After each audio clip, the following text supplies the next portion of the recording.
ഈശ്വരറ്റം പ്രിയപ്പെട്ടവര്, തിരുവിഷ്ടമണിയിലേക്ക് സ്വാഗതം. എവർക്കും ഈശ്വര കൃപയും സമാധാനവും. ക്രൈസ്തവ ജീവിതം സാക്ഷ്യത്തിന്റെ ജീവിതമാണ്.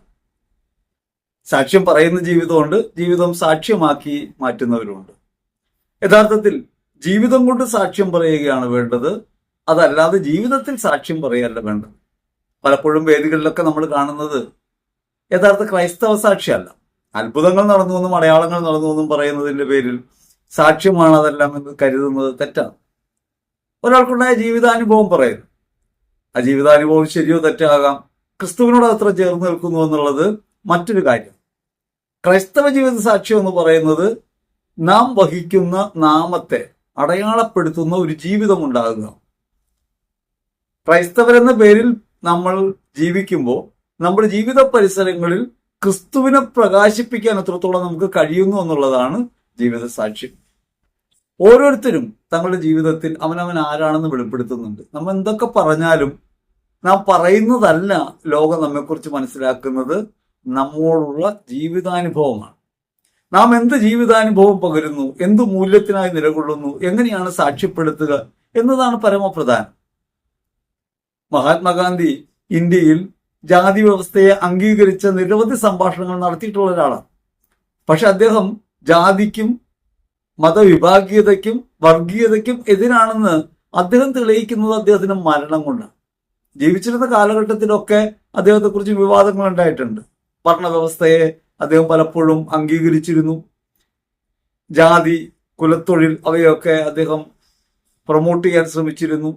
പക്ഷെ അവസാന ഘട്ടം എത്തുമ്പോഴേക്കും മതം എങ്ങനെയാണ് രാഷ്ട്ര ശരീരത്തെ ബാധിക്കുക, മതത്തിന്റെ പേരിലുള്ള വിഭാഗീയതകൾ എങ്ങനെയാണ് രാജ്യത്തിന് ദോഷകരമായി മാറുക എന്ന് തിരിച്ചറിയുകയും അതിനെ നിഷേധിക്കുകയും ചെയ്യുന്നുണ്ട്. ആ നിഷേധിക്കുന്നത് ജീവിത സാക്ഷ്യമായിട്ട് മാറുന്നത് അദ്ദേഹത്തിന്റെ അത്രയും കാലമുള്ള അഭിപ്രായങ്ങളെല്ലാം മറികടന്ന് ജീവിതത്തിൽ അദ്ദേഹം മതം, രാഷ്ട്രീയം എന്നിവയുടെ കൂടിച്ചേരലിനെ എതിർക്കുകയും മതത്തിനകത്തുള്ള തിന്മകളെ കുറിച്ച് ഉറച്ചു പറയുകയും ചെയ്തു എന്നതിന്റെ പേരിൽ അദ്ദേഹം രക്തസാക്ഷിയാവും.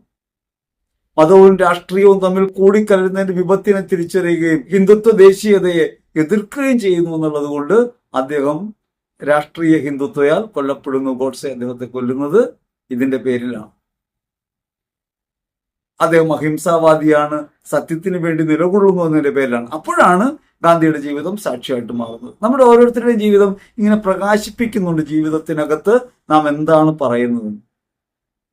നാം ക്രിസ്തുവിന്റെ നാമം സ്വീകരിക്കുകയും യേശുക്രിസ്തുവിലാണെന്ന് ഭാവേന ജീവിക്കുകയും ക്രിസ്തു വിരുദ്ധമായവ പ്രഘോഷിക്കുകയും ചെയ്യുമ്പോൾ നമ്മൾ കള്ളസാക്ഷ്യം പറയുന്നവരായിട്ട് മാറും. സുവിശേഷത്തെ നമുക്ക് കാണാം. ബഥാനിയായിൽ ഒരു തൈലാഭിഷേകം നടന്നു. യോഹന്നാൻ സുവിശേഷത്തിൽ 12-ാം അധ്യായത്തിൽ 1 മുതൽ 8 വരെ തിരുവചനങ്ങൾ. അവിടെ നാം കാണുന്നത് ലാസറിന്റെ സഹോദരി മറിയം യേശുവിന്റെ കാൽപാദങ്ങൾ സുഗന്ധ തൈലം കൊണ്ട് ലേപനം ചെയ്യുന്നു. സാധാരണഗതിയിൽ സ്ത്രീ വളരെയധികം വിലമതിക്കുകയും തന്റെ സൗന്ദര്യത്തിന്റെ ഭാഗമായി കരുതുകയും ചെയ്യുന്ന ഒരു കാര്യമാണ് ഈ സുഗന്ധലേപനം. ആ സുഗന്ധലേപനം ഗുരുവിന്റെ കാൽപാദത്തിൽ ഒഴിക്കുന്നു എന്നതുകൊണ്ട് അവളൊരു സാക്ഷ്യം നൽകുന്നു. യൂദാസ്കറിയത്ത് അപ്പൊ ചോദിക്കുന്നുണ്ട്, ഇത് വിറ്റ് ദരിദ്രർക്ക് കൊടുക്കാമായിരുന്നല്ലോ എന്ന് പറയുന്നുണ്ട്. യേശു പറയുന്നു, ദരിദ്രർ എപ്പോഴും നിങ്ങളോട് കൂടെ ഉണ്ട്. നിങ്ങൾ സാക്ഷ്യമാണ് ഈ കാണേണ്ടത്. അവൾ എത്രത്തോളം സ്നേഹിക്കുന്നു, അവൾ എത്രത്തോളം തന്നെ മനസ്സിലാക്കുന്നു, എത്രത്തോളം തന്നെ വിലമതിക്കുന്നു എന്നതിന്റെ അടയാളമാണ്.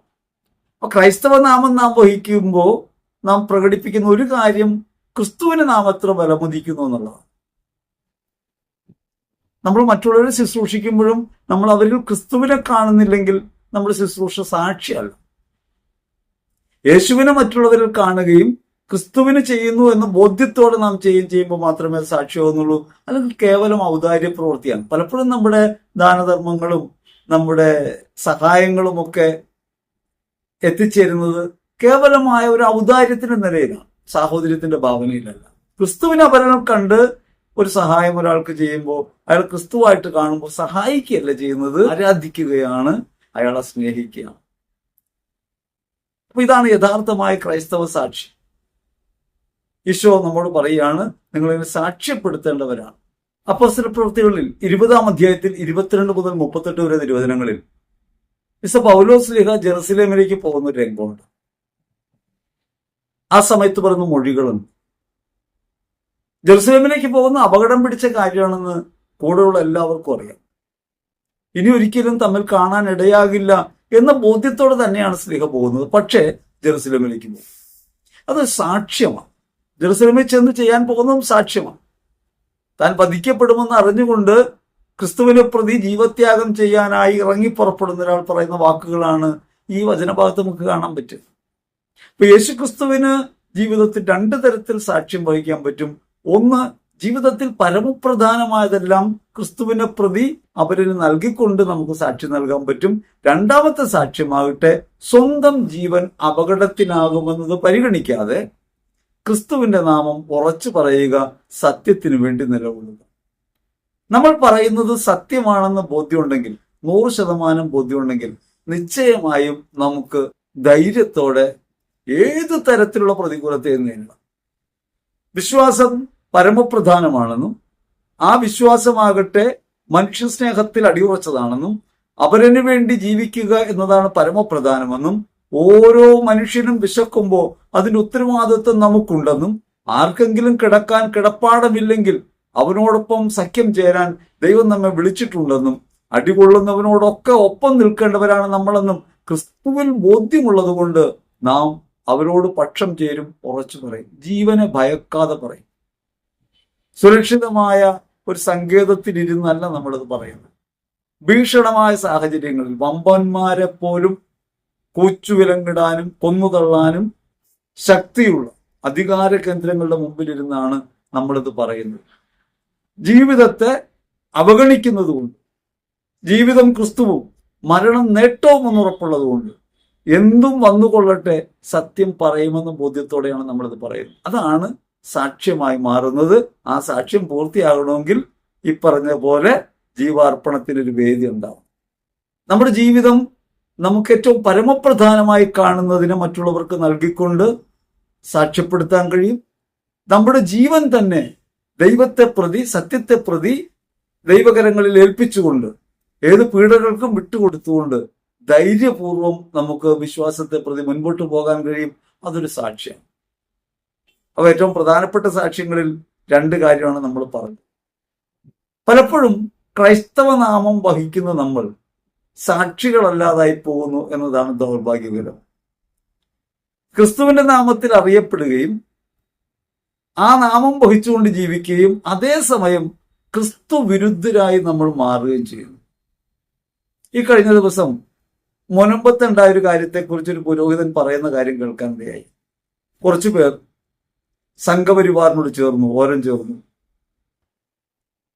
വാസ്തവത്തിൽ ആരാണ് സംഘപരിവാർ എന്നറിയാത്തത് കൊണ്ടാണ് ഇത്തരം അബദ്ധങ്ങളിൽ പോയി പാവങ്ങൾ കുടുങ്ങിയത്.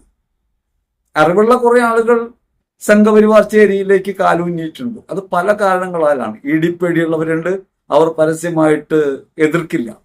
നേതൃതലങ്ങളിലൊക്കെ ആളുകൾ ഒരിക്കലും സംഘപരിവാർ ശക്തികളെയോ യൂണിയൻ സർക്കാരിനെയോ വിമർശിക്കില്ല. മോദിയെ വിമർശിക്കാൻ അവർക്ക് ധൈര്യം പോരാ. കാരണം ED അന്വേഷണം വരും, പ്രതികൂലങ്ങൾ നേരിടേണ്ടി വരും,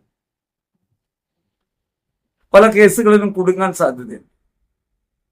രണ്ടാമത്തെ വിഭാഗമാകട്ടെ ഇതുകൊണ്ട് സുഖിക്കുന്ന ആളുകളാണ്, ഇതിൽ അഭിരമിക്കുന്ന ആളുകളാണ്, ഇതിന്റെ പങ്കു പറ്റുന്നവരാണ്. ഒറ്റുക 30 വെള്ളിക്കാശിന് ക്രിസ്തുവിനെ ഒറ്റുകൊടുത്ത് കുരിശിലേക്ക് ഏൽപ്പിച്ചു കൊടുക്കുന്നു. അത്തരത്തിലുള്ള ആളുകളുണ്ട്. അവർ നിരന്തരം ക്രിസ്തുവിന്റെ നാമം ഏറ്റുപറയുകയും അതേസമയം ക്രിസ്തു വിരുദ്ധരായി പ്രവർത്തിക്കുകയും ചെയ്യും. സംഘപരിവാർ അനുകൂല ശക്തിയായി പ്രവർത്തിക്കുക എന്നുള്ളത് പറയുന്നത് യഥാർത്ഥത്തിൽ ക്രൈസ്തവ മാനവികതയെ തകർക്കാൻ കൂട്ടുനിൽക്കുക എന്നുള്ളതാണ്. അതിനെക്കുറിച്ച് പറയണമെങ്കിൽ എന്താണ് സംഘപരിവാർ എന്നൊരു ചരിത്രത്തിന്റെ ഒരു സംക്ഷിപ്ത രൂപമെങ്കിലും പറയണം. ഹിന്ദു മതവുമായി യാതൊരു ബന്ധവുമില്ലാത്ത, ഈശ്വര വിശ്വാസിയല്ലാത്ത, വർഗീയവാദികളൊക്കെ അങ്ങനെയാണ്. ഈശ്വര വിശ്വാസികളല്ല. അവർ പുറമെ വിശ്വാസമൊക്കെ ഇപ്പോൾ ആളുകൾ കാണിക്കുന്നുണ്ടെങ്കിലും അവർ വിശ്വാസികളല്ല. ഏതെങ്കിലും തരത്തിൽ ദൈവബോധമുള്ള ഒരാൾക്ക് അവരുടെ മേൽ കൈവയ്ക്കാൻ പറ്റില്ല, അവരുടെ കണ്ണീര് കാണാൻ പറ്റില്ല.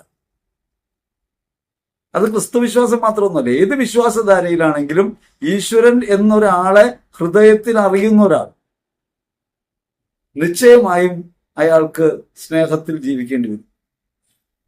കാപട്യം കൊണ്ട് പുറമെ ഈശ്വരൻ എന്ന് ഭാവിക്കുകയും അവനവൻ ഈശ്വരനായി കരുതുകയും ചെയ്യുന്ന ആളുകളാണ് ഇത്തരത്തിലുള്ള ആളുകൾ. നിരീശ്വരവാദികളായ ആളുകൾ ഇപ്പോൾ സംഘപരിവാർ പാളയത്തിലുള്ളവർ അനേകരുണ്ട്.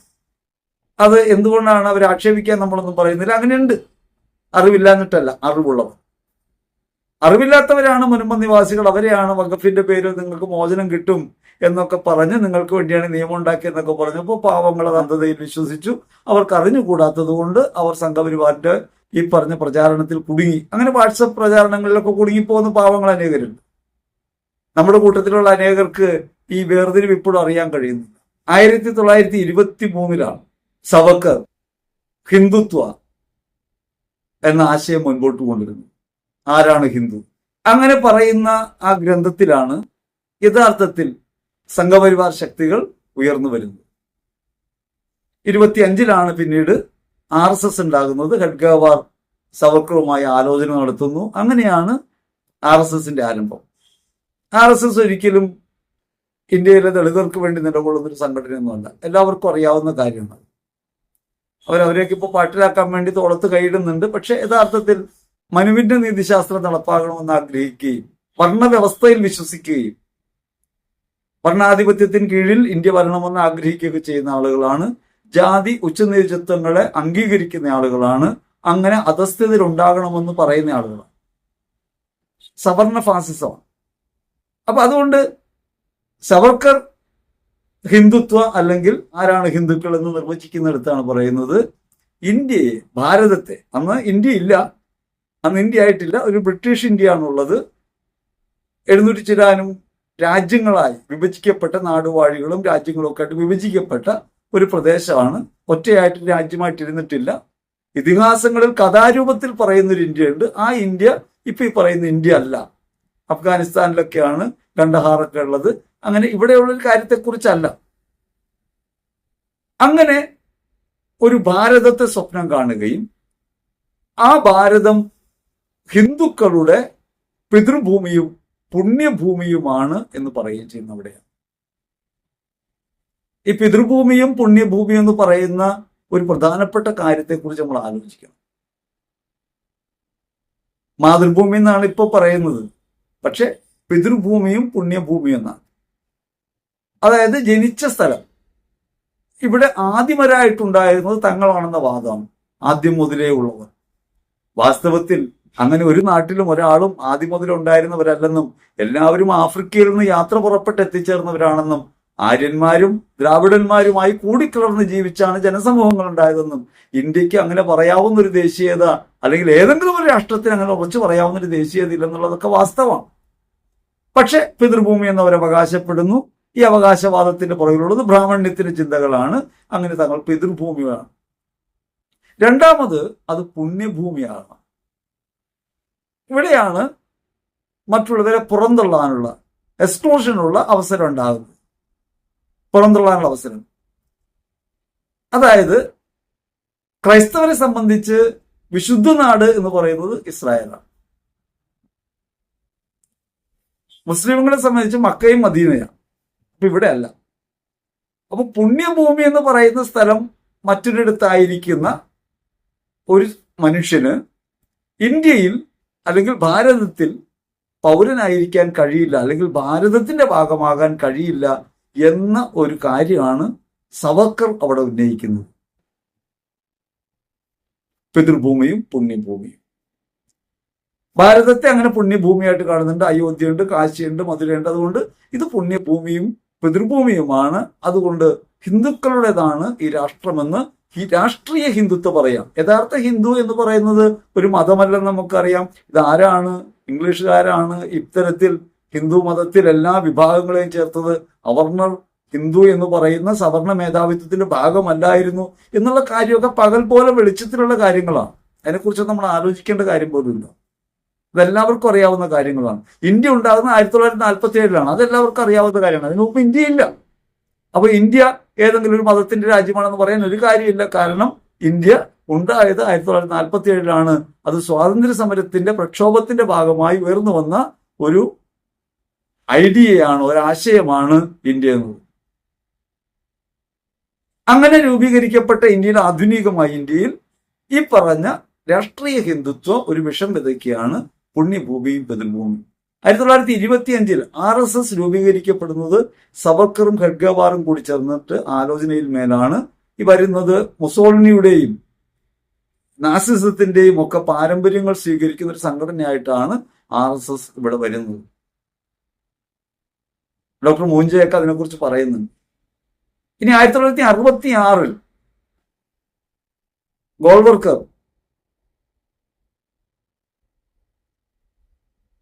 വിചാരധാര എന്ന് പറയുന്ന ഒരു ഗ്രന്ഥം എഴുതിക്കൊണ്ട് ഒരു അടിസ്ഥാന പ്രത്യയശാസ്ത്രം ഉറപ്പിക്കുന്നുണ്ട്.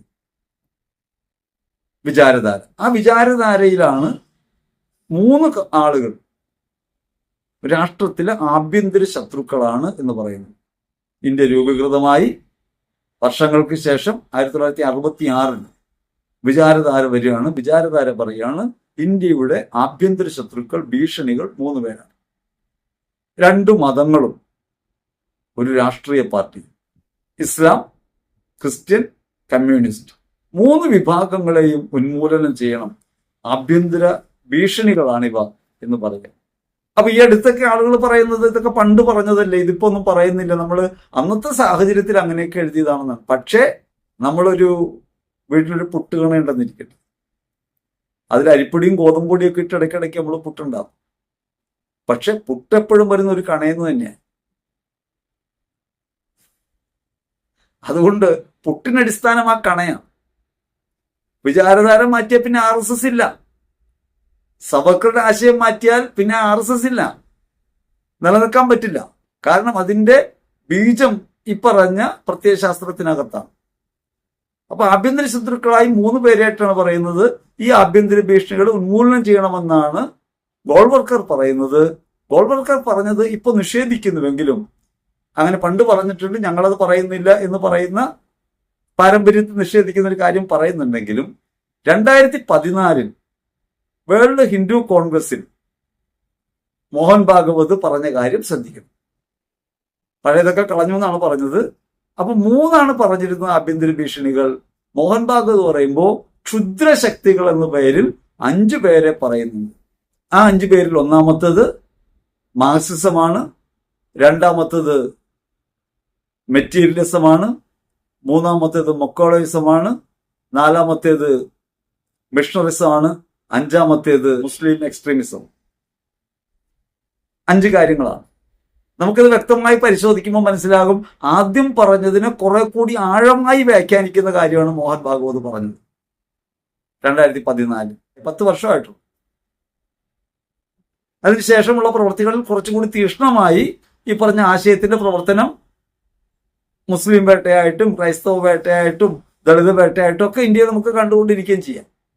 നിയമനിർമ്മാണങ്ങളിൽ നിരവധി പ്രാവശ്യം മതവൽക്കരിക്കുന്നതിന്റെ പ്രവൃത്തികൾ രാജ്യത്തുടനീളം ഉണ്ടാകുന്നു. ഒരു 2ാം നിര പൗരരായി മറ്റുള്ളവരെ മാറ്റി തീർക്കാനുള്ള ശ്രമങ്ങൾ വ്യാപകമായിട്ടുണ്ടാകുന്നു. കുത്തകളുമായി ചേർന്ന് മതവും രാഷ്ട്രീയവും കുത്തകളും ചേർന്നുള്ള ഒരു കൂട്ടുകച്ചവടമായി ഇന്ത്യയുടെ ഭരണം അധപ്പതിക്കുന്നു. നമ്മളത് കണ്ടുകൊണ്ടിരിക്കുകയാണ്. അപ്പൊ അവിടെയാണ് പറയുന്നത് 5 ശത്രുക്കൾ, ക്ഷുദ്രജീവികൾ, ക്ഷുദ്രശക്തികൾ. ആ ക്ഷുദ്രശക്തികൾ ഒന്നാമത്തേത് മാർക്സിസം. എന്തുകൊണ്ടാണ് മാർക്സിസത്തെ എതിർക്കുന്നത്? മാർക്സിസത്തെ എതിർക്കുന്നത് അത് ഉച്ചനീചത്വങ്ങൾക്കെതിരായിട്ടുള്ളൊരു കാര്യം എന്ന നിലയ്ക്കാണ്. മനുഷ്യ വിഭജനത്തെ മാർക്സിസം എതിർക്കുന്നു. അതാണ് മാർക്സിസത്തിനെതിരായിട്ടുള്ളൊരു കാര്യം. രണ്ടാമത് അത് കുത്തകകൾക്കെതിരാണ്. കുത്തക മൂലധനത്തിന്റെ വളർച്ചയെ അത് എതിർക്കുന്നു. അപ്പൊ കുത്തക മൂലധനവും വർഗീയ ശക്തികളും അധികാരവും കൂടി ചേർന്നുള്ള ഒരു നവഫാസിസ്റ്റ് രൂപത്തിന് പ്രതികൂല ഘടകമായി മാറാവുന്ന ഒന്ന് മാർക്സിസമാണ്. അതുകൊണ്ടാണ് അതിനെ എതിർക്കുന്നത്. രാഷ്ട്രീയ ശക്തിയായിട്ട് എതിർക്കുന്നത് മാർക്സിസത്തെയാണ്. രണ്ടാമത് പറയുന്നത് മക്കോളൈസമാണ്. അതായത് ഇംഗ്ലീഷ് വിദ്യാഭ്യാസത്തിനെതിരാണ്. ഇപ്പൊ തന്നെ നമ്മുടെ വിദ്യാഭ്യാസത്തിൽ നിന്ന് പലതും എടുത്തു മാറ്റപ്പെട്ട് കഴിഞ്ഞു. പീരിയോഡിക് ടേബിൾ അടക്കം എടുത്തു മാറ്റാണ്. എവല്യൂഷനെ കുറിച്ചുള്ള കാര്യങ്ങൾ എടുത്തു മാറ്റാണ്. ഇംഗ്ലീഷിന്റെ ഒരു പ്രത്യേകത, ഇംഗ്ലീഷ് ഭാഷ നല്ലതാണോ അല്ലെങ്കിൽ ആ ഭാഷയാണോ വേണ്ടത്, മലയാളം പഠിക്കേണ്ടേ, മാതൃഭാഷയല്ല നല്ലത്, ഇത്തരം തർക്കങ്ങളിലേക്ക് പോകാനല്ല. ഹിന്ദി രാഷ്ട്രഭാഷയാക്കണമെന്ന് പറയുന്നതിന്റെ പിന്നിലുള്ള അടിസ്ഥാന ആശയം അറിവ് കടന്നു വരുന്ന വഴികൾ അടയ്ക്കുക എന്നുള്ളതാണ്. ഈ ലോകത്തെമ്പാടും അറിവിന്റെ ജാലകമായി പലപ്പോഴും തുറന്നു നിൽക്കുന്നത് ഇംഗ്ലീഷാണ്. നമ്മൾ കാര്യങ്ങൾ മനസ്സിലാക്കാനായിട്ട് ഉപയോഗിച്ചത് ഇംഗ്ലീഷാണ്. ആ ഇംഗ്ലീഷിനെ ഉപേക്ഷിച്ചാൽ ലോകത്തുള്ള ശാസ്ത്രീയമായ എല്ലാ മുന്നേറ്റങ്ങളെയും മറച്ചു വെക്കാൻ കഴിയും. അങ്ങനെ മറച്ചു വെക്കുന്ന പ്രകൃതി നമുക്ക് കാണാം. കാണപ്പെടാത്തൊരു നദിയായ സരസ്വതി നദിയെ തേടി 500 കോടിയാണ് കേന്ദ്ര ഗവൺമെന്റ് മാറ്റിവെക്കുന്നത്. ഇവിടെ മറ്റുള്ളവർക്ക് കൊടുക്കാൻ, അവകാശപ്പെട്ടത് കൊടുക്കാൻ, നമ്മുടെ വയനാട് ദുരന്തം ഉണ്ടായപ്പോൾ കൊടുക്കാൻ പോലും പണമില്ലാത്ത കേന്ദ്ര സർക്കാർ 500 കോടി മാറ്റിവെക്കുന്നത് ഈ ഇല്ലാത്ത നദിയെ, അല്ലെങ്കിൽ ഇങ്ങനെ സാങ്കല്പികമായൊരു നദിയെ കണ്ടെത്താൻ വേണ്ടിയാണ്.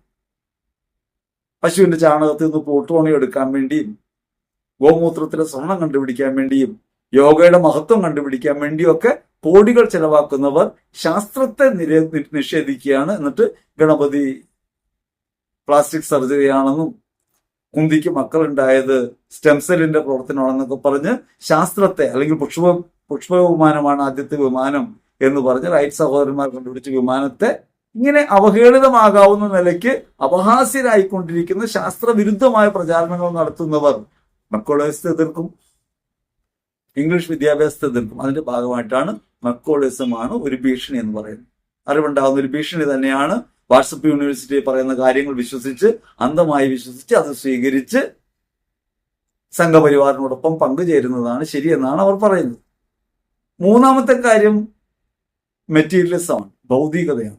ഭൗതികതയുടെ ബാഹ്യമായ ഉപകരണാത്മകത മുഴുവൻ ഉപയോഗിക്കും. ഇപ്പൊ നമുക്കറിയാം, പെഗാസസ് പോലുള്ള ചാര സോഫ്റ്റ്വെയറുകൾ ഉപയോഗിക്കും, ആധുനിക മീഡിയ ഉപയോഗിക്കും. വാട്സപ്പും ഫേസ്ബുക്കും ഒക്കെ സോഷ്യൽ മീഡിയ മുഴുവൻ ശാസ്ത്രത്തിന്റെ സംഭാവനയാണ്. അതിന് ഉപകരണാത്മകമായിട്ട് ഉപയോഗിക്കും, എന്നാൽ ശാസ്ത്രവിരുദ്ധത പ്രചരിപ്പിക്കും. അതുകൊണ്ട് ശാസ്ത്രത്തിനെതിരാണ്, ഭൗതികതയ്ക്കെതിരാണ്. മെറ്റീരിയലിസം പാടില്ല. നാലാമത് മിഷണറിസം. മദർ തെരേസയ്ക്ക് ഭാരതരത്നം കൊടുത്ത് തിരിച്ചെടുക്കണമെന്ന് പറഞ്ഞുകൊണ്ടിരിക്കുകയാണ്. അത് മോഹൻ ഭാഗവത് തന്നെയാണ് പറഞ്ഞത്. എന്താ കാര്യം? മദർ തെരേസ ഇന്ത്യയിൽ ചെയ്തത് മതപരിവർത്തനമാണ്. മിഷണറിമാർ ഇന്ത്യയിൽ ചെയ്ത സേവനങ്ങളെ, ഹിന്ദി ഉണ്ടായത് മിഷണറിമാരുടെ പ്രവർത്തനമായിട്ടാണ്. ഹിന്ദിയെ ഏകീകരിച്ചൊരു വ്യാകരണ പുസ്തകം ഉണ്ടാക്കിയത്, രാമായണത്തെക്കുറിച്ച് പഠിച്ചത്, ഇതിഹാസങ്ങൾ പഠിച്ചത്, അത് പ്രചരിപ്പിച്ചത്, ഈ ഇന്ത്യ കാണുന്ന പലവിധ നേട്ടങ്ങളും വിദ്യാഭ്യാസ മേഖലയിൽ, ആരോഗ്യ മേഖലയിൽ, ആതുര ശുശ്രൂഷ മേഖലയിൽ ഒക്കെ നിരവധിയായ സംഭാവനകൾ ചെയ്ത മിഷണറിമാരെ കേവലം മതപ്രവർത്തകരായി തരം താഴ്ത്തുന്ന രീതി. അതുകൊണ്ടാണ് ഗ്രഹാം സ്റ്റെയിനെ 1999 കൊല്ലുന്നത്. ഇവിടെ വന്ന് പാവപ്പെട്ടവരെ ശുശ്രൂഷിക്കാൻ വേണ്ടി രോഗികളുടെ ഇടയിൽ പ്രവർത്തിച്ച ഒരു മനുഷ്യനെയും 2 മക്കളെയും ജീവനോടെ കത്തിച്ച് കളയാനുള്ള കാര്യം എന്താ? ഇപ്പോഴും നടന്നുകൊണ്ടിരിക്കുന്ന പ്രവർത്തനം എന്താ? ചണ്ഡീഗഡിൽ ഈ ദിവസങ്ങളിൽ ഒരു കന്യാസ്ത്രീയമ്മയെ പിടിച്ച് ഇല്ലാക്കിയിട്ടുണ്ട് മതപരിവർത്തനത്തിന്റെ പേരിൽ. കോട്ടയംകാരി ഒരു കന്യാസ്ത്രീയമ്മയാണ്. നിരവധി പേരെങ്കിലും ചെയ്തിട്ടുണ്ട് വിചാരണയൊന്നുമില്ലാതെ. എന്താ പേര്? അവരെല്ലാം മതപരിവർത്തനം നടത്തുന്നു എന്നാണ്. ആ പേരിലാണ് ഈ ആക്രമണങ്ങൾ മുഴുവൻ ഉണ്ടാകുന്നത്. അപ്പോൾ മതപരിവർത്തനത്തിന്റെ പേരിൽ ആക്രമിക്കുന്നതിന്റെ പിന്നിലുള്ള ലക്ഷ്യം മിഷണറിസം എന്ന് പറയുന്ന ഒരു ക്ഷുദ്രശക്തിയുണ്ട് എന്ന് RSSന്റെ ബോധ്യമാണ്.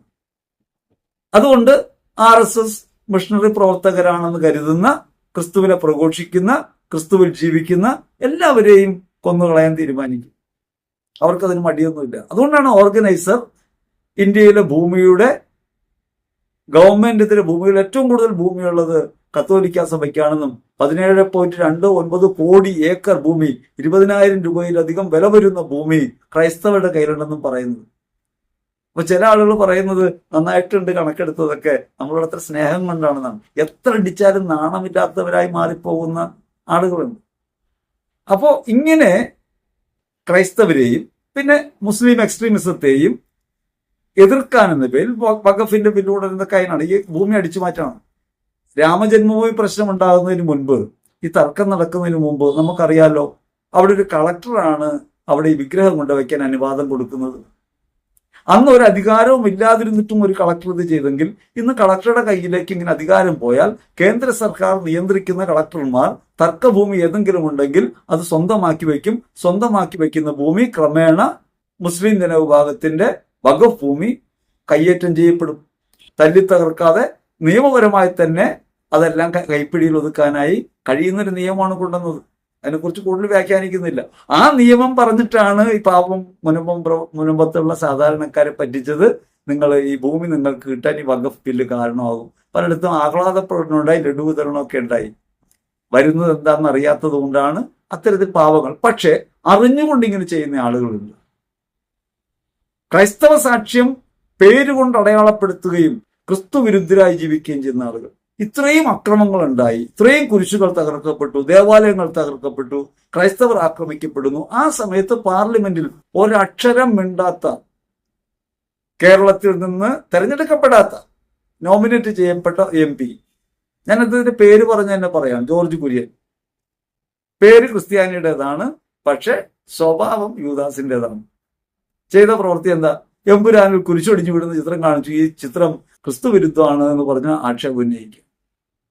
ഇത്രയും അക്രമങ്ങൾ കണ്ടിട്ടും ജബൽപൂര് കാണുന്ന ആ ദിവസങ്ങളിലാണ് ജബൽപൂരി കേസ് ഉണ്ടാകുന്നത്. ഒരു വിഷമവും ഇല്ല. അത് കേരളത്തിലെ ഒരു രാഷ്ട്രീയക്കാരൻ, നേതാവൊന്നും അദ്ദേഹത്തെ ഞാൻ പറയുന്നില്ല.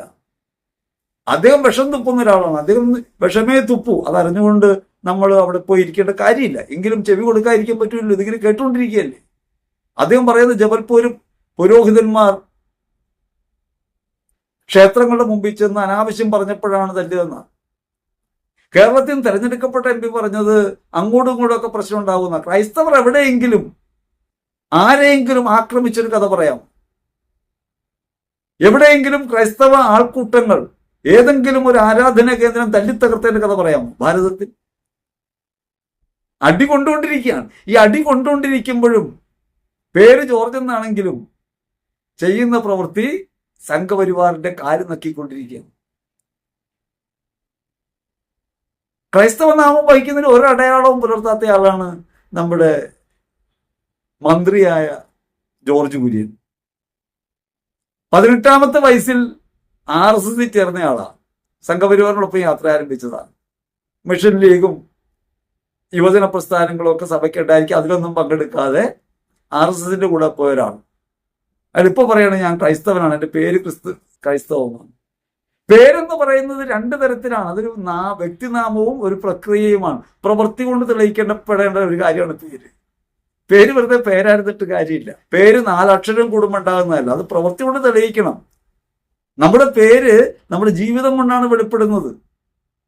അദ്ദേഹം ക്രൈസ്തവരുടെ ഭാഗം പറയുന്നു എന്ന് ഭാവിക്കുന്നു. പക്ഷേ 240 കോടി രൂപ ന്യൂനപക്ഷ വിഭാഗങ്ങളിലെ കുട്ടികൾക്ക് പഠിക്കാനായി സ്കോളർഷിപ്പ് നൽകേണ്ടിരുന്ന തുക വെട്ടിക്കുറച്ച് 50 ലക്ഷമാക്കിയത്, 240 കോടി ഉണ്ടായിരുന്നത് 50 ലക്ഷമാക്കിയത് ഈ ജോർജ് കുര്യൻ അറിഞ്ഞിട്ടില്ല. ഒരക്ഷരം മിണ്ടുന്നില്ല. ക്രൈസ്തവ വേട്ട നടക്കുന്നു. ഗ്രഹാം സ്റ്റെയിനെ കൊല്ലുന്ന സമയത്ത് 1999 38 വയസ്സുള്ള യുവാവാണ് ജോർജ് കുര്യൻ. ഒരാക്ഷേപം ഉന്നയിച്ചിട്ടില്ല. ഇനി ഓർത്തു നോക്കാം നമുക്ക്. നിരവധി പീഡനങ്ങളും അക്രമ സംഭവങ്ങളും ഉണ്ടാവുന്നു. അതിനെക്കുറിച്ച് ഒന്നും പ്രതികരിക്കാതെ ക്രൈസ്തവർക്കെതിരെ ഒരു ചിത്രം വരുന്നു എന്ന പേരിൽ ആക്ഷേപം ഉന്നയിക്കുന്നു. എന്തുകൊണ്ട്?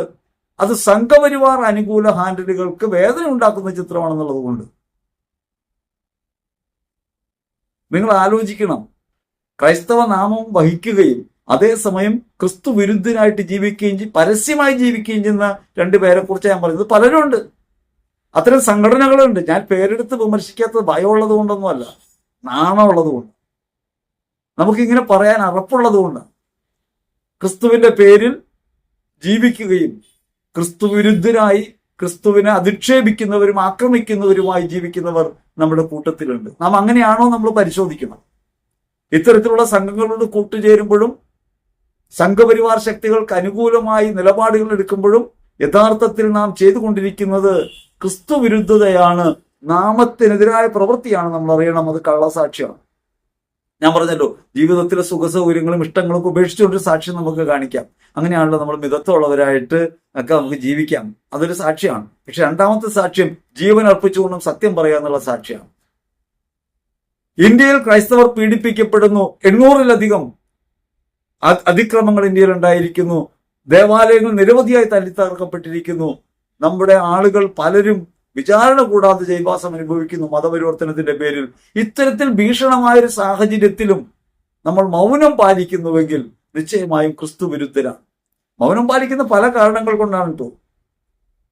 നേതൃതലങ്ങളിലൊക്കെ പെട്ട കുറെ ആളുകൾ മൗനം പാലിക്കുന്നത് സംഘപരിവാറിനെതിരെ പറഞ്ഞാൽ കേസ് വരുമെന്ന് പേടിയുള്ളതുകൊണ്ട്, ഈടിപ്പേടി കൊണ്ടാണ്. ഞാനിത് പറയുന്നത് എനിക്ക് ഈടിപ്പേടിയില്ലാത്തത് കൊണ്ടാണ്. നമ്മളെ ആകെ ചെയ്യാവുന്ന വ്യക്തി അധിക്ഷേപം നടത്താൻ പറ്റും, അല്ലെങ്കിൽ കൊന്നുകളയാൻ പറ്റും. നമ്മളെപ്പോലുള്ളതിന് കൊന്നിട്ടൊരു കാര്യമില്ലെന്ന് അവർക്കറിയാം. അവർ ഉന്നം വെക്കുന്നതൊക്കെ വലിയ വലിയ ആളുകളെ ആയതുകൊണ്ടാണ്. നമ്മൾ ചെറിയ മീനായതുകൊണ്ടാണ് പിടിയപ്പെടാതെ ഇങ്ങനെ നിൽക്കുന്നത്. പറയുന്നത് കുറവായിട്ടല്ല. സംഘപരിവാറിനെതിരെ നിലപാടെടുക്കുക എന്നത് ഹിന്ദു മതത്തിനെതിരായോ ഏതെങ്കിലും ഒരു മതവിഭാഗത്തിനെതിരായോ എതിരായിട്ടല്ല, സംഘപരിവാറിന് മാത്രം എതിരായിട്ടല്ല. അതോടൊപ്പം തന്നെ മുസ്ലിം തീവ്രവാദത്തെ നമ്മൾ എതിർക്കുന്നുണ്ട്. തീവ്രാശയങ്ങൾ മനുഷ്യത്വഹീനമായി അവരനെ സ്നേഹിക്കാൻ കഴിയാത്ത വിധം തടസ്സമാകുന്ന എല്ലാ വിഭാഗങ്ങളെയും എല്ലാ പ്രവൃത്തികളെയും നമ്മൾ എതിർക്കും. ആരെയും ഭയമില്ലാത്തത് കൊണ്ട്, ആരെയും ഭയമില്ലാത്തത് നമ്മളെക്കുറിച്ച് തന്നെ നമുക്ക് വലിയ വിലയില്ലാത്തത് കൊണ്ടാണ്. നമ്മൾ ഈ ലോകത്ത് മരിച്ചാലോ ജീവിച്ചാലോ വലിയ കാര്യമല്ലെന്നുള്ളതുകൊണ്ടാണ്. ഉള്ള സമയത്ത് ഉള്ള കാര്യം തുറന്നു പറയണമെന്നുള്ള ബോധ്യമുള്ളതുകൊണ്ടാണ്. ഈശ്വരറ്റം പ്രിയപ്പെട്ടവരെ, നമ്മളെ തന്നെ പരിശോധിക്കണം. നമ്മൾ യേശുവിന്റെ നാമത്തിൽ ജീവിക്കുന്നവരാണ്. യേശുവിന്റെ നാമത്തിലാണെന്ന് പറയുകയും അവരെന്നെ അധിക്ഷേപിക്കുകയും ചെയ്തുകൊണ്ടല്ല നമ്മൾ ജീവിക്കേണ്ടത്. ഞാൻ 2-3 പേരുടെ പേര് പറയാനിടയായത് തന്നെ, പല കാര്യങ്ങളും പറയാനിടയായത് തന്നെ ഇത് സമൂഹത്തിന് മധ്യത്തിൽ ക്രിസ്ത്യാനികൾ എന്ന പേര് വെച്ച് അടയാളപ്പെടുത്തി ജീവിക്കുകയും അതേസമയം ക്രിസ്ത്യാനികൾക്കെതിരായി തീരുകയും ചെയ്യുന്ന വിപരീത സാക്ഷ്യം നൽകുന്ന ആളുകളായതുകൊണ്ട്. സാധാരണഗതിയിൽ ഒരാളുടെയും പേര് നമ്മൾ പറയണതല്ല, പക്ഷെ ബഹുമാന്യരെന്ന് ഭാവിക്കുകയും ക്രിസ്തുവിന്റെ പേരിൽ മുതലക്കണ്ണീരൊഴുക്കുകയും ക്രിസ്ത്യാനികളോടൊപ്പം വന്ന് പറയുകയും അതേസമയം വഞ്ചന നടത്തുകയും ചെയ്യുന്ന ചെന്നായ്ക്കളെ തിരിച്ചറിയാതെ പോയാൽ അനേകർ വഴിതെറ്റും. ഇപ്പോൾ വാട്സപ്പിലും ഫേസ്ബുക്കിലൊക്കെ വരുന്ന കാര്യം കണ്ടാണല്ലോ നമ്മുടെ ആളുകൾ കാര്യങ്ങൾ പഠിക്കുന്നത്. ചർച്ച ആക്ട് വരുമെന്ന് പറയുമ്പോൾ അങ്ങനെയൊന്നും വരില്ല, അങ്ങനെ വന്നിട്ട് കാര്യമില്ല, നമുക്കങ്ങനെ ഭൂമി കിട്ടിയിട്ടില്ല, ആംഗ്ലിക്കൻ സഭയ്ക്കാണ് കിട്ടിയത്, നമുക്ക് കിട്ടിയിട്ടില്ല എന്നൊക്കെ പറഞ്ഞാൽ നമ്മൾ രക്ഷപ്പെടാൻ നോക്കണം. അങ്ങനെയൊന്നുമല്ല. എവിടെ ഭൂമി ഉണ്ടെങ്കിലും കയ്യേറാൻ പറ്റും. ഒരു തർക്കം ഉന്നയിച്ചാൽ മതി. വഖഫ് ബില്ല് പോലൊരു ബില്ല് വന്നിട്ട് നമ്മുടെ ഏതെങ്കിലും ദേവാലയത്തിന്റെയോ സ്ഥാപനങ്ങളുടെയോ ഭൂമിയെ സംബന്ധിച്ച് ഒരു തർക്കം ഉന്നയിച്ചാൽ ആ തർക്കം ഉപയോഗിച്ച് കളക്ടർക്ക് അത് നേരിട്ട് ഏറ്റെടുക്കാൻ കഴിയുന്ന രീതിയിൽ വഖഫ് ആക്ടിന് തുല്യമായൊരു ബില്ല് വരും. അതിനൊരു കളമൊരുക്കലുണ്ട്. വർഷങ്ങളായുള്ള കളമൊരുക്കലോട്ടാണ് സംഘപരിവാർ ഓരോ പ്രവൃത്തി ചെയ്യുന്നത്. അടിസ്ഥാനമായി ക്രിസ്തു വിരുദ്ധതയുണ്ട്. ആ ക്രിസ്തു വിരുദ്ധതയ്ക്ക് ഒരു കാര്യം എന്താണെന്നറിയാമോ? മിഷണറിമാർക്കെതിരായിട്ടുള്ള കാര്യം മതപരിവർത്തനം നടത്തുന്നുള്ള കാര്യമൊന്നുമല്ല, അതാണ് പറയുന്നത്. പക്ഷെ യഥാർത്ഥത്തിലുള്ള കാര്യം എന്താണ്? വിദ്യാഭ്യാസം കൊടുത്തു. ഇന്ത്യയിലെമ്പാടും വിദ്യാഭ്യാസ സ്ഥാപനങ്ങൾ ഉണ്ടാക്കിയതും വിദ്യാഭ്യാസത്തിലൂടെ ജനങ്ങളെ പുരോഗതിയിലേക്ക് നയിച്ചതും ക്രൈസ്തവരാണ്. അതാണ് ഒരു കാര്യം. ഉദയനഗറിൽ റാണി മരിയെ കൊല്ലുന്നത് റാണി മരിയ സുവിശേഷം പറഞ്ഞതിന്റെ പേരിലല്ല. റാണി മരിയ സുവിശേഷ പ്രവർത്തനം നടത്തിയത് അധസ്ഥിതരെ രക്ഷിച്ചുകൊണ്ടാണ്. സ്ത്രീകൾക്ക് തയ്യൽ മെഷീൻ മേടിച്ചു കൊടുത്ത് അവരെ സ്വയാധികാരമുള്ളവരാക്കി മാറ്റുന്നു, സാമ്പത്തികമായി ആരെയും ആശ്രയിക്കേണ്ടാത്തവരാക്കി മാറ്റുന്നു.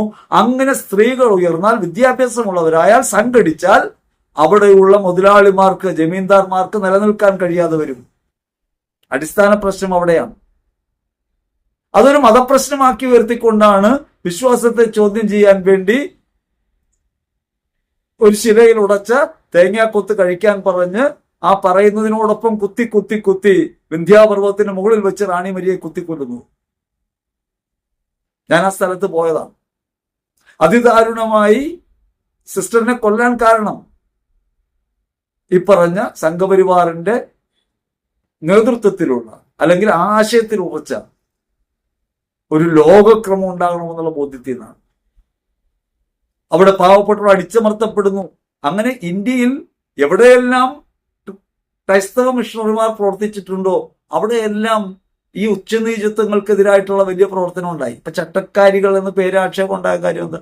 ഇങ്ങനെ മാറുമറയ്ക്കാൻ പറ്റാതിരുന്ന കേരളത്തിലെ ആളുകൾക്ക് മാറുമറയ്ക്കാനുള്ള സ്വാതന്ത്ര്യത്തിന് വേണ്ടി മദ്രാസിലേക്ക് എന്ന് പോകുന്നത് മിഷണറിമാരാണ് സമരത്തിനായിട്ട്. അപ്പൊ ഇങ്ങനെ ക്രൈസ്തവ മാനവികത ഇന്ത്യയിൽ ഉയർന്നാൽ ഉച്ചനീചത്വങ്ങൾ തകർക്കപ്പെടും. അതാണ് ക്രിസ്തുവിരുദ്ധത അവർക്കുണ്ടാകാൻ കാരണം. ആ ക്രിസ്തുവിരുദ്ധത അവരുടെ അണപ്പല്ലായിട്ട് തന്നെ ഉണ്ട്. അത് മുമ്പിലെ കോമ്പല്ലല്ല, അണപ്പല്ലാണ്. അതുകൊണ്ട് മയത്തിൽ നാവിൽ വെച്ച് മധുരമൂറുന്നതെന്ന് പറഞ്ഞ് ഉള്ളിലേക്കാക്കിയിട്ട് വേണം അണപ്പല്ലുകൊണ്ട് ചവയ്ക്കാൻ. അത്രയും സാവധാനത്തിലെ ചവയ്ക്കും. പക്ഷെ ഇപ്പൊ ചവയ്ക്കാൻ തുടങ്ങിയിട്ടുണ്ട്. അതിന്റെ ലക്ഷണങ്ങൾ നമ്മൾ കണ്ടുകൊണ്ടിരിക്കുന്നത്. 800-ലധികം ആക്രമണങ്ങൾ ഇപ്പോൾ ഉണ്ടായി. കഴിഞ്ഞ വർഷം 700 ആക്രമണങ്ങൾ തിരുതിരെ ഉണ്ടാകുകയാണ്. മതപരിവർത്തനത്തിന്റെ പേരിൽ നിരവധി ആളുകൾ പീഡിപ്പിക്കപ്പെടുന്നുണ്ട്. ഒരാളും ഈ വാർത്തകളൊന്നും പുറത്തു പോലും വരുന്നില്ല. അങ്ങനെ പുറത്തുപോലും വാർത്ത വരാത്ത രീതിയിൽ അതിഗൂഢമായും അതിശക്തമായും ആക്രമണം തുടരുന്നുണ്ട്. നമ്മൾ മനസ്സിലാക്കണം. അത് ക്രൈസ്തവർ എന്ന നിലയ്ക്ക് സംഘടിക്കാൻ പറ്റുമെന്ന് ഞാൻ പറഞ്ഞതല്ല. അടി കൊള്ളുന്നത് ഏറ്റവും നല്ല പരിപാടിയാണ്. ഓരോ അടിക്കും ഗുണമുണ്ട്. അടിച്ചടിച്ച വളരുള്ളൂ. അടിച്ചാലാണ് നമ്മൾ വളരുക. അടി കൊണ്ടാലേ നമ്മൾ ഉശിരുള്ളവരാകും, വീര്യമുള്ളവരാകും. ആ വീര്യം മറ്റുള്ളവരോട് തല്ലി പിടിക്കാനുള്ളതല്ല, ആ വീര്യം ക്രിസ്തുവിന് കൂടുതൽ ഉച്ചത്തിൽ പ്രഘോഷിക്കാനുള്ളതാണ്. ലോക ചരിത്രത്തിൽ അങ്ങനെയാണ് ക്രൈസ്തവർ വളർന്നിട്ടുള്ളത്. അങ്ങനെ ചിതറിക്കപ്പെട്ടവർ പല ദേശങ്ങളിലേക്ക് ഓടിപ്പോയത് കൊണ്ടാണ് പല ദേശങ്ങളിൽ ക്രിസ്തു പ്രഘോഷിക്കപ്പെട്ടത്. ഏറ്റവും പ്രിയപ്പെട്ടവരെ, അതുകൊണ്ട് നമ്മൾ ആലോചിക്കേണ്ട വിഷയം, നമ്മൾ ഒരു സാക്ഷ്യം വഹിക്കാൻ വിളിക്കപ്പെട്ടവരാണ്. ആ സാക്ഷ്യം സത്യത്തിന് അനുകൂലമായിട്ടായിരിക്കണം, സ്നേഹത്തിന് അനുകൂലമായിട്ടായിരിക്കണം. നമ്മുടെ പള്ളികളിൽ കൊല കാഴ്ചവെക്കുകയാണ്. കൊല കാഴ്ചവെച്ചാൽ സംപ്രീതനാവുന്നൊരു ദൈവം നമുക്കില്ല.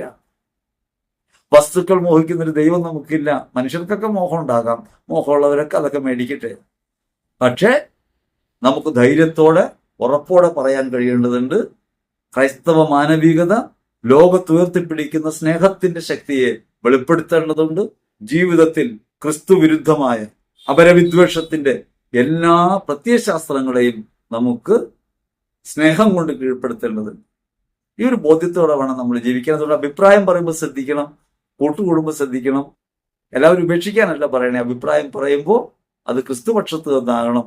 സംഘപരിവാർ ആശയങ്ങൾ തലയിൽ കയറ്റിവെച്ച് നമ്മൾ സമുദായ വിദ്വേഷത്തിന്റെയും ഒരു പോളറൈസേഷന്റെ അവസരം ഉണ്ടാക്കരുത്. അത് അബദ്ധമാണ്. അത് നമ്മൾ നമുക്കെതിരെ തന്നെ ചെയ്യുന്ന ദ്രോഹമാണ്. ഇരിക്കുന്ന കൊമ്പ് മുറിക്കുന്ന പ്രവൃത്തിയാണത് എന്ന് തിരിച്ചറിയാൻ പറ്റണം. സാക്ഷ്യം വഹിക്കണം ക്രിസ്തുവിന്. അത് ഒരു സാഹോദര്യം പ്രഖ്യാപിച്ചുകൊണ്ടാണ്. യഥാർത്ഥത്തിൽ ഈ നോമ്പുകാലത്തൊക്കെ നമ്മൾ ആലോചിക്കേണ്ടത്, പീഡാസഹനങ്ങളുടെ ഭാഗമായിട്ട് ഇന്ത്യയിലെമ്പാടും നമ്മുടെ സഹോദരങ്ങൾ പീഡിപ്പിക്കപ്പെടുന്നു, ആക്രമിക്കപ്പെടുന്നു, അവർ വേദന സഹിക്കുന്നു. അങ്ങനെ വേദന സഹിക്കുകയും ചിതറിക്കപ്പെടുകയും കിടക്കാനിടമില്ലാതാകുകയും തടവറകളിലേക്ക് തള്ളപ്പെടുകയും സ്റ്റാൻസാമിയെപ്പോലെ ജയിലറകൾക്കകത്ത് മരിച്ചു വീഴുകയും ചെയ്യുന്ന സഹോദരങ്ങളോട് ഐക്യദാർഢ്യം പ്രഖ്യാപിക്കുന്നവരായിട്ട് മാറാൻ നമുക്ക് കഴിയണം. ഒറ്റുകാരായും നമ്മെ വിറ്റ് കാശാക്കുന്നവരായുമുള്ളവർ ദരിദ്രർക്ക് വേണ്ടിയാണ് 300 ദിനാറയ്ക്ക് വെക്കാൻ പാടില്ല എന്ന് ചോദിക്കുന്ന യൂദാസ്കറിയാത്തയുടെ പ്രവൃത്തിയാണ് തുടരുന്നതെന്ന് തിരിച്ചറിയുന്നു. നമ്മൾ അത്തരത്തിൽ പെട്ടുപോകാതിരിക്കാൻ ശ്രദ്ധിക്കണം. ജീവിതം സാക്ഷ്യമാകണം. സാക്ഷ്യം പറയുന്ന ജീവിതമല്ല നമുക്ക് ആവശ്യമുള്ളത്, ജീവിതം കൊണ്ട് സാക്ഷ്യമാണ്. അപ്രകാരം ക്രിസ്തുവിന് സാക്ഷ്യം വഹിക്കാൻ നമുക്ക് ഏവർക്കും കഴിയട്ടെ.